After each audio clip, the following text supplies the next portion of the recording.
painful, isn't it? Waking up in the morning knowing that you have to get ready to work your 8-hour shift in a company that you're not really that passionate about. Thinking to yourself that your time could have been spent doing something more productively.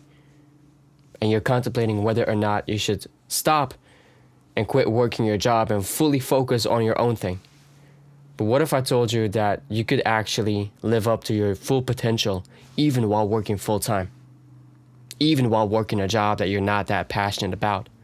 Would you believe me? Because there is a way to live up to your fullest potential and make consistent progress towards your goals. But you have to start, just like I had to start, with seeing my job as an opportunity to develop myself. You know, no matter what you're going to do, whether it is your own thing or working in a company of somebody else, you always have to remember that you are building up a specific kind of skill. And that is the skill of grit and the skill of mental strength. Because you will always be confronted with things you want to do more than others. Yet the other things that you don't want to do that much are as crucial, or sometimes even more crucial, than doing the things that you love. Because they are part of you getting where you have to go. It may be back-end work. It may be recording videos. It may be you thinking about what is the next strategy that I will implement in order to make it happen. Maybe it's doing cold calls. Maybe it's you giving a presentation in front of 20 people. But yet, if you have that goal set out for yourself of where you want to go, you have to do the things that are necessary to get you there. I've thought about quitting my job often. Many times, and I've actually even done it before in the past. I wanted to go all in into YouTube. I wanted to go all in into building my business. And I went all in. But you know what I was confronted with in doing that? I had to do things that I didn't want to do. And so I was finding an escape of me doing those things. I was confronted with all of my insecurities, all of my doubts, all of my shortcomings. And so I wanted to avoid them.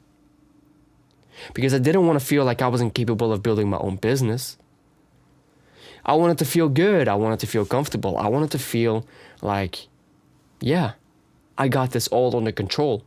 But the moment that you don't have control, that's when things go bad. And that's exactly when you have to double down. Because what's the opposite of not having control? Having control. But how do you get control? By getting better in doing that which you don't have control over. So then I thought to myself, fuck, I also have this in doing the thing that I'm quote unquote passionate about. That's actually stupid that I'm not doing it. And I actually need to work my full-time job, because if I don't work my full-time job, my family doesn't have food. My wife doesn't have any bills paid. We will have no house to live in because I wouldn't be able to pay rent. We wouldn't have water to wash ourselves. I wouldn't be able to pay the electricity bill to be able to put these videos online unless I do like some crazy things and start borrowing from other people and going to like these hotspots where you can do it. But I don't want to live that way. And so every time that I stopped working my full-time job to go all in on my business, when the time wasn't ready for me yet to be able to do that, I eventually had to return. But it made it easier for me to return by giving myself a motivating reason for doing it. And I've actually told you a couple of motivating reasons. If I don't work my full-time job, I don't have the money to pay the bills. If I don't work a full-time job, I will have to suffer more than I actually have to suffer. If I don't work my full-time job and start working for somebody else the way that I want to work for myself and do the things that I don't want to do, then I will never be able to do it. I will never be able to get better. I will never be able to become stronger. So if I can't already do this while working full-time, what is it going to be then for me when I start my own business full-time? Which I already tried doing and I failed. Growth comes when you act and live in discomfort and truly embrace it. The path is never going to be easy. If it's easy, then maybe you're doing something wrong. Because more often than not, you'll have to do things that you don't want to do. You'll have to confront things that you don't want to confront, that you'd rather push to the side. But then you're being inauthentic towards you.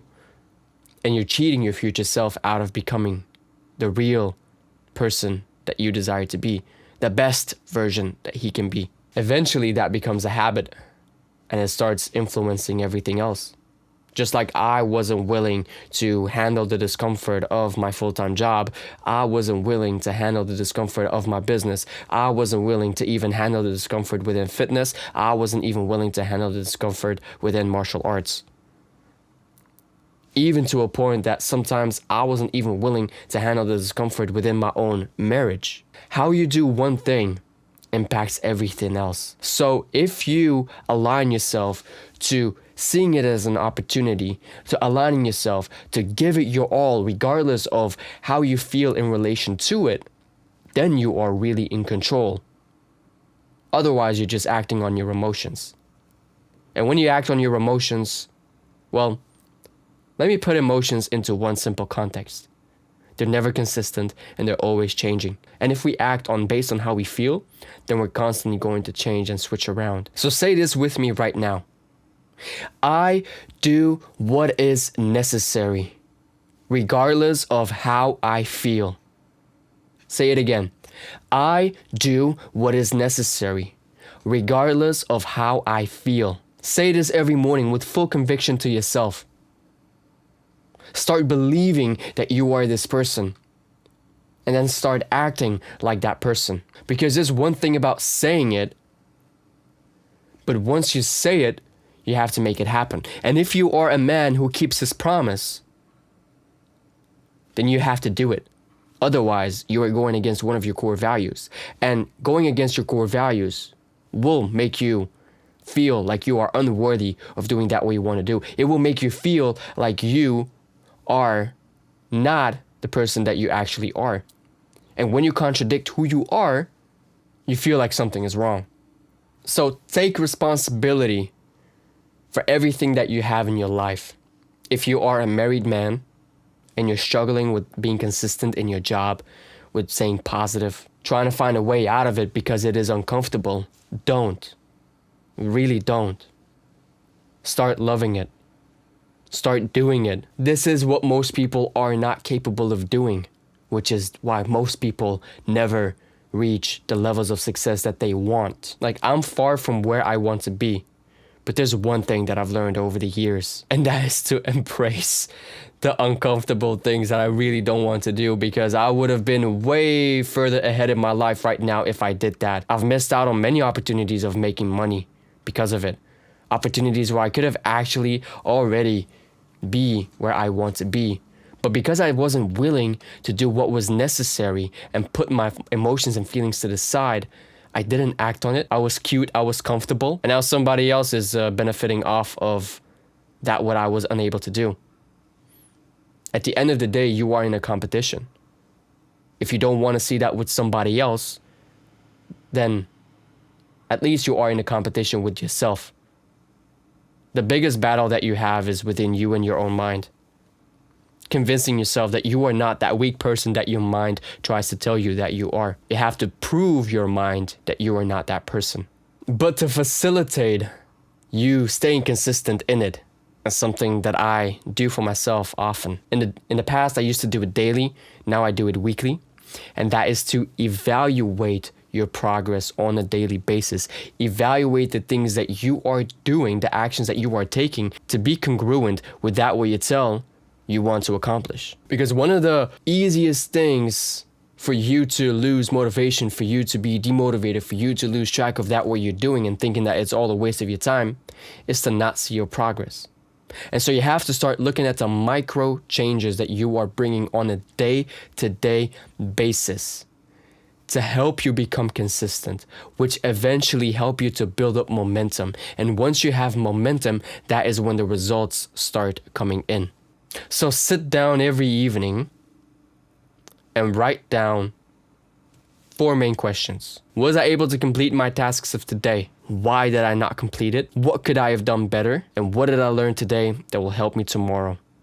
Those are the 4 main things that you have to ask yourself every evening. And then at the end of the week, on a Sunday evening, you go through all of those answers that you have given, and you start weeding out the moments where you didn't actually live up to the goal that you have set out for yourself, and you aim to eradicate that out of the next week.